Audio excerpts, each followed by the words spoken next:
Hey everyone, I'm Colin Weston, host of the Mod Golf Podcast. Welcome back to our channel. Today I have someone, if you're hanging out on YouTube, you probably know already, and it is Matt Fisher, who is the creator and host of the wildly popular Mr. Short Game and the Mr. Short Game YouTube channel. So I was just finishing up a really engaging conversation with Matt for our podcast content and the long form version there, and to encourage all you viewers to become listeners. And down in the comments below, I will put the link to that conversation that Matt and I had. But we're going to mix it up a little bit here and have a different conversation. And yeah, that's what Matt and I are going to do here. So Matt, hey, long time no see. Welcome back. How's it going? Good stuff. I'm nervous now. A different conversation. I don't know what to expect. There we go. Well, and I see I didn't give you any type of hints here. I'm going to keep you on your toes here, man. You know, it's what I what like you need it. to do. So I'm going to start out with this. So anybody that's interested in entrepreneurship or is wondering how this whole entrepreneurship works and starting a business, and Mr. Short Game was not created last Thursday. It's been 13 years in the making, even though now you're getting some great traction with almost 200,000 subs on there. So answer this question the best that you can without revealing kind of all the inner workings or things you can't divulge. But as an entrepreneur, having a cool idea is one thing, but is it a business? How do you make money? So tell us about that. Tell us about your Mr. Short Game business model. I love it. That's the number one question I get from everybody. Like, what do you do? I'm a YouTuber. And then they're like, how do you make money? How do you get paid? That's what everybody wants to know. So yes, it is a business model. And if you structure it or, have the right mindset going in of ways you can make money and know how to tap each little avenue, then it can be a really good business model. And obviously the bigger you grow, the better it gets. But in kind of the easy way, there's YouTube money, Google, from just ads that YouTube runs on your video. They pay you on that. So that's Google owns YouTube. So that's your YouTube money. Then there's affiliate links, which are companies that would reach out and say, hey, we'll give you a special link for such and such a product. And if whoever clicks that, we'll give you a commission. So there's those affiliate links. Amazon is also an affiliate link, but slightly different.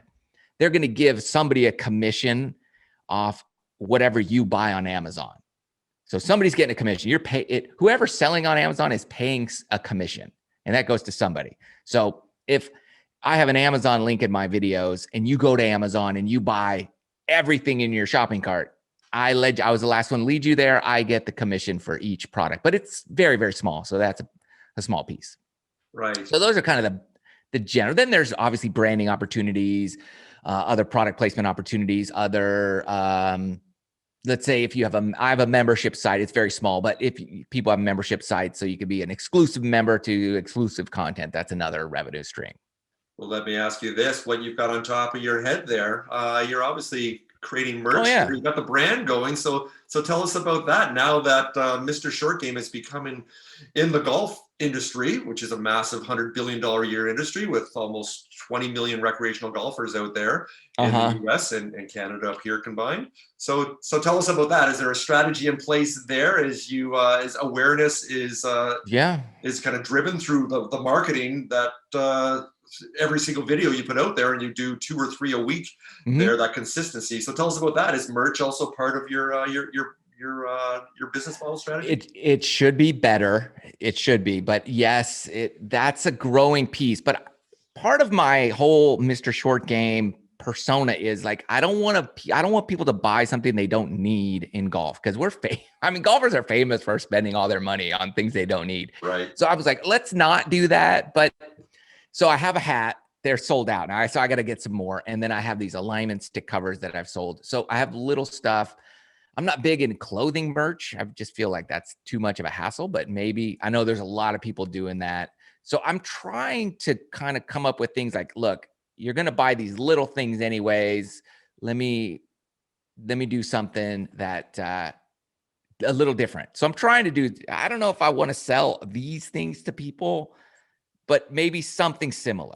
So I'm not sure. I'm still messing around with the merch side. Right, right. Well, one of the great tips that you provided as an entrepreneur, really just as a human or as a golfer, is about focus and trying not to do everything. Don't try to, as they say, don't try to boil the ocean. And believe me, I've Right. tried it many times in the I entrepreneurship like space. that. It don't work. You can't go alone, right? You definitely need a Uh-huh. partner. And we're going to talk about some of those great partnerships and collaborations that you've done. But it sounds like also that you're being as strategic as possible, looking at your merch rather than creating all these things. Is like, well, maybe just one piece or two piece, and find the ones that actually people want. And yeah, Yeah. it's not just more stuff. So it sounds like you're trying to apply that kind of that hyper focused approach to even your merch strategy there. We're trying. And then I'm thinking, well, maybe little swing aids. But then all the ones I like, I look at like my favorite swing aids don't even exist. Sort of. What does that They're mean? these. Well, so my favorite one is a little dodgeball, like a little bouncy ball I use. That's my most favorite swing aid of all. And so somebody has made something of a swing aid in that kind of thing. So, but I'm like, dude, the 50 cent, $1.50 version at the grocery store is the best one anyway. So, I mean, why bother? So that's kind of where I'm at with it, with the swing aid. So I'm more on the line of like, hey, a towel. A towel is cool because all golfers need a cool golf towel, like a good. So more of that kind of stuff is the merch I'm going for. Nice, nice. And I'm also assuming the kind of the thought leadership that you're putting out there as an influencer. I don't know whether you like that term or not, but you are, right? And people love what you do, right? And you've cultivated that trust. You've earned that through just being a genuine human. And I see that kind of oozing out of every video that you do. Are you finding other opportunities are opening up there, whether it's speaking engagements or other pieces that could be fairly high value pieces too for your business Yeah. model too? Are those things you're starting to do more of? Yeah, like I was on a news. CBS Sports did a new segment on me for their Los Angeles sports station. So stuff like that is starting to come around a lot more. These local like news stations are starting to pick us up more and more. I know believe it or not, that kind of stuff is huge in the UK. Like their media and local media really promotes these golf influencers so much more than the US market does. Right. And so, but I'm starting to see more of it happening to not just me, but others as well, which is a good thing. Now speaking about markets, how much do you know about uh, where your fans are? I Mhm. realize that a view is a view. It could be a 16-year-old girl in South Carolina, or it could be an 87-year-old man in London in the UK. So how have you found where your kind of your hotspots are, or are there hotspots? Are you big in Asia? Are you big in Australia? Are you big in the UK? Have you got any type of sense of where people love you most, or do people love you Yeah. everywhere? What's going on? So YouTube does a fantastic job of giving you all the analytics. I know that 98% of my viewers are men. I know their ages 25 through 65, and it's like 18 to 20% in each like age group, which is really good. And 50 or 60% are in the US. And so I think second place is the UK at like 5%. So, and then it really spreads out from there, but primarily US based, US men. Yeah. Yeah. Got it.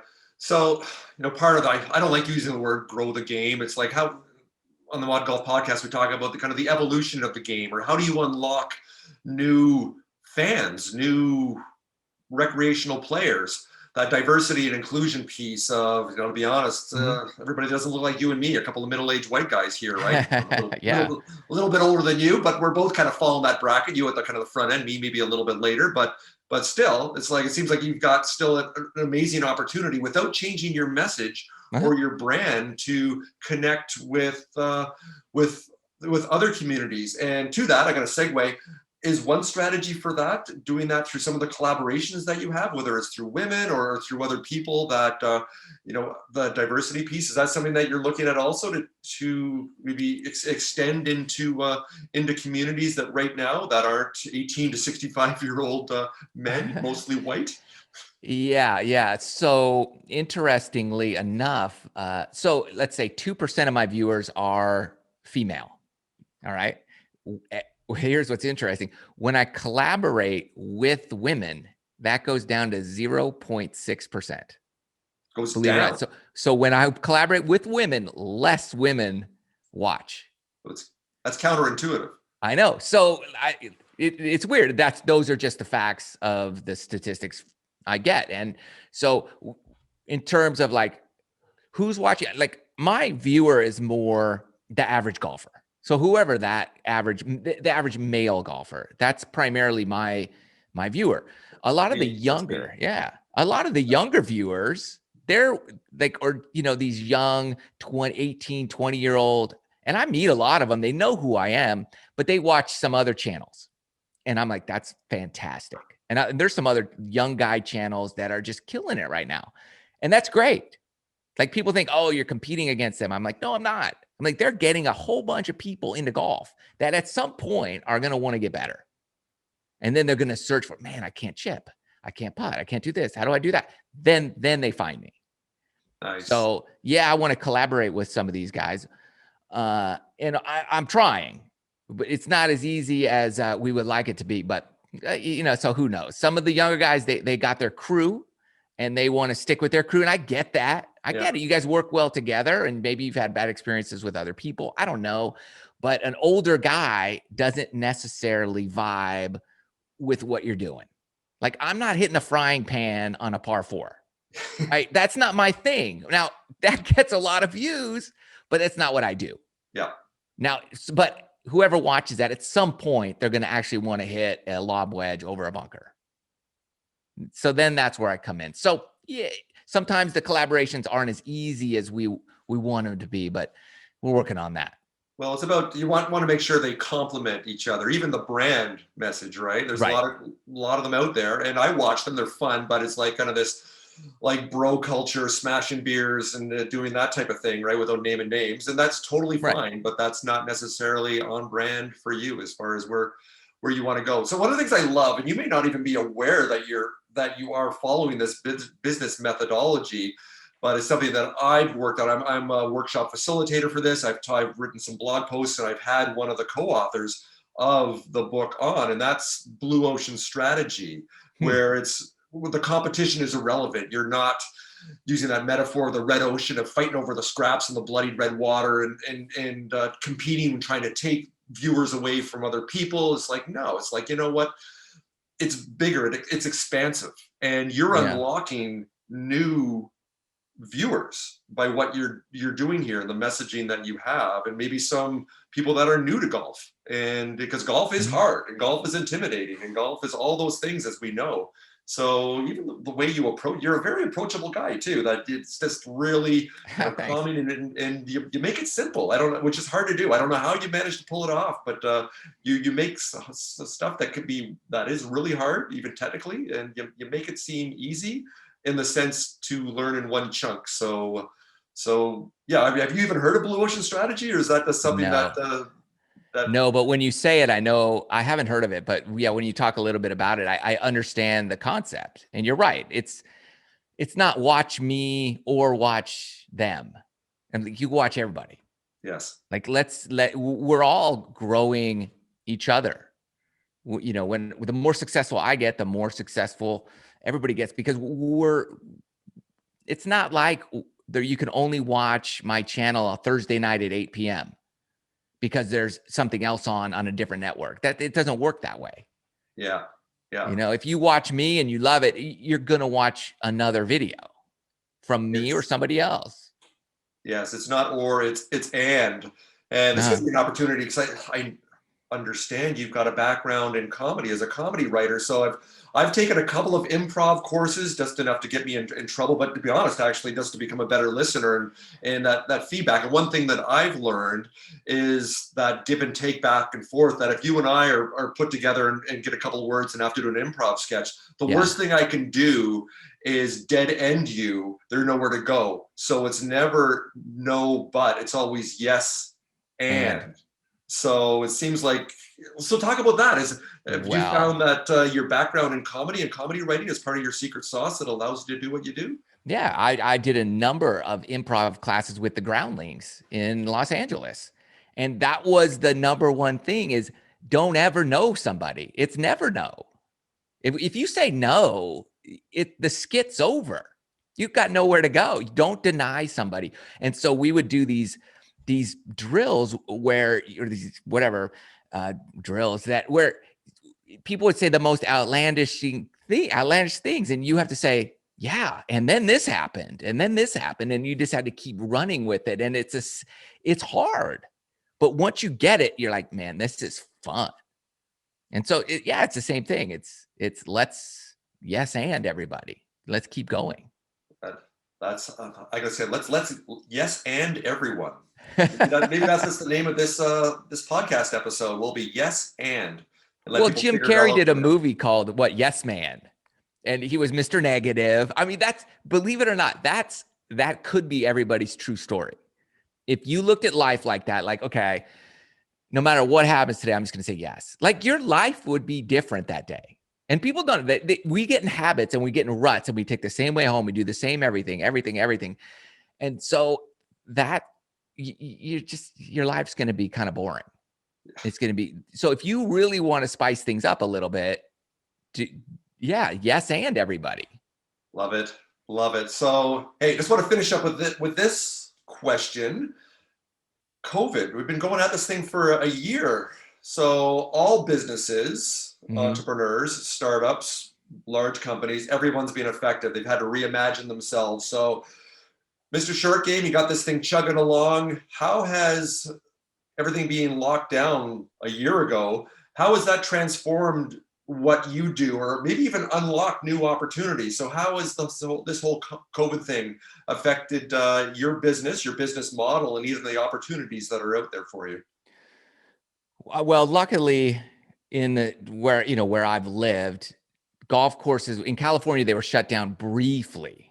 But since I was technically working at a golf course, I was allowed to be there.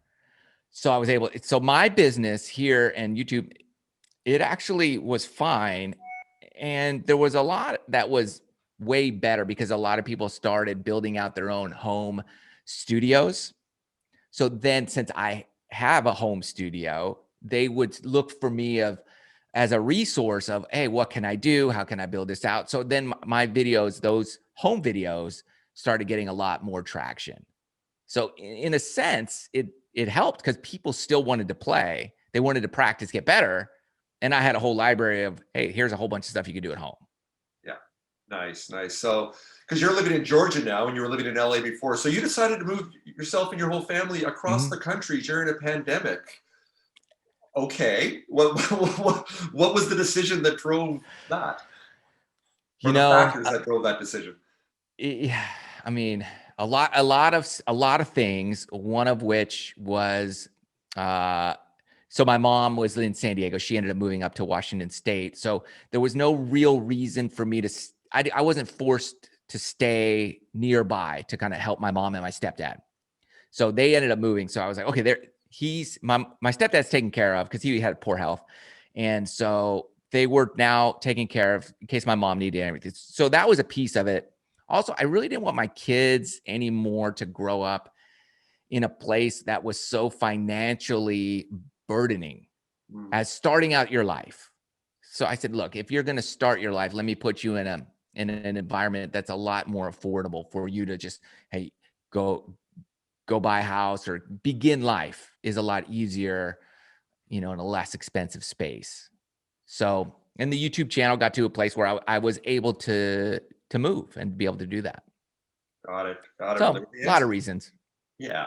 Sounds like a lot of personal reasons and some business ones there too. Yeah, exactly. Okay, don't want to take up too much more of your time here. So but the last thing I want to ask you, I know this is more about verbal things. You don't have a club in your hand, but give our viewers here, give a little taste, a little tease. So they're going to go over and just binge on all of your great content over there. So like myself, a struggling 15 handicapper that throws away at least half a dozen strokes a round of not getting up and down and all these things. Can you give us a couple of quick, simple chipping tips around the green here, just verbally? What can you give us? Little nuggets here. So yeah, good question. So with your short game, okay, first of all, it's mindset. Most people get nervous and they try to not think about all the disasters that can happen. And I say, look, you know that you're thinking about those disasters anyways, so you might as well like get them out. Like, okay, there's a bunker there. Don't chuck it in the bunker. Don't flub it in the water. Don't chuck it. Like, you've got to kind of know, hey, there's a whole bunch of things I don't want to do, and it eases a lot of the pressure. Okay, so that's a one thing. Also, I would say, whenever you're wedging it from anywhere, from 80 yards in, open the club face a little bit. Open it up, because that helps you, gives you a lot more forgiveness going into the ground. You don't want that leading edge digging deep into the earth. So if you open that face, it's going to help you a lot. Nice, nice. And then go watch all the videos too, because you'll be fine. And to show you that I'm paying attention, I believe when you had the 5 tips, and you just mentioned the last one there. Let's see if I can recall them all to see how good of a student I am. So the first one you mentioned is, of course, put about 70% of your weight on your front.